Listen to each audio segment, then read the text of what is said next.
Things they don't tell you about postpartum. Yeah, those contractions you had during labor, you're still gonna have them even after the baby. And when you're breastfeeding, it makes those contractions worse because your uterus has to go from being this big back to its pre-pregnancy size. Night sweats. Literally, during those first few weeks, I literally thought I had the flu because I was drenching through my sheets almost every single night. Like I would wake up in a sweat and literally have to go take a shower. Even though breastfeeding is natural, it does not come to everybody naturally, especially if you have a preterm baby. You're learning, the baby's learning, you're sore, you have cracked and bleeding nipples. If you skip one session, you might get mastitis. Where is the girl with the list? You think you're safe from postpartum shedding, and then boom, half your hair is out in the shower. You walk out the shower bald-headed, edge is gone. No, I'm serious.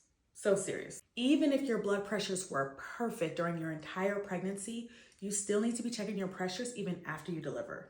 I feel like I diagnose postpartum preeclampsia so often. So if you go home and you have headaches or swelling or anything that doesn't feel right, take your blood pressure and then go into the office or the hospital if it's elevated. My pressures are always perfect during my pregnancy, and they always seem to creep up about a week after delivery. You may resent your husband for no reason at all. He's breathing too loud. His nipples are useless while you're up breastfeeding. This time I had to really learn how to control my emotions so I wouldn't just be going off on my husband for no reason at all. There's pregnancy no sleep, and then there's newborn no sleep, and then there's newborn with other children no sleep. And I promise you, my 24-hour shifts don't even come close to the lack of sleep that I get during the newborn stage. Like, I can't even wrap my mind around how I'm functioning some days. And so I think people really aren't prepared for how little sleep you get. The postpartum body odor. No one likes to talk about it, but I could take a shower and 20 minutes later, I'll be like, you have got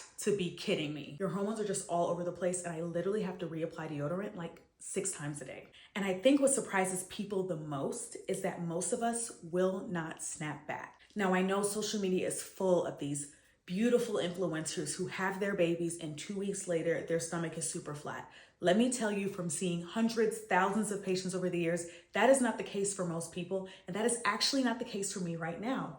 I'm 12 weeks postpartum and I still have a stomach. I still am 25 pounds heavier than before I got pregnant. Don't let you be an elder millennial mama, because then it gets even harder. I will admit, at 30, I did snap back. And even at 33.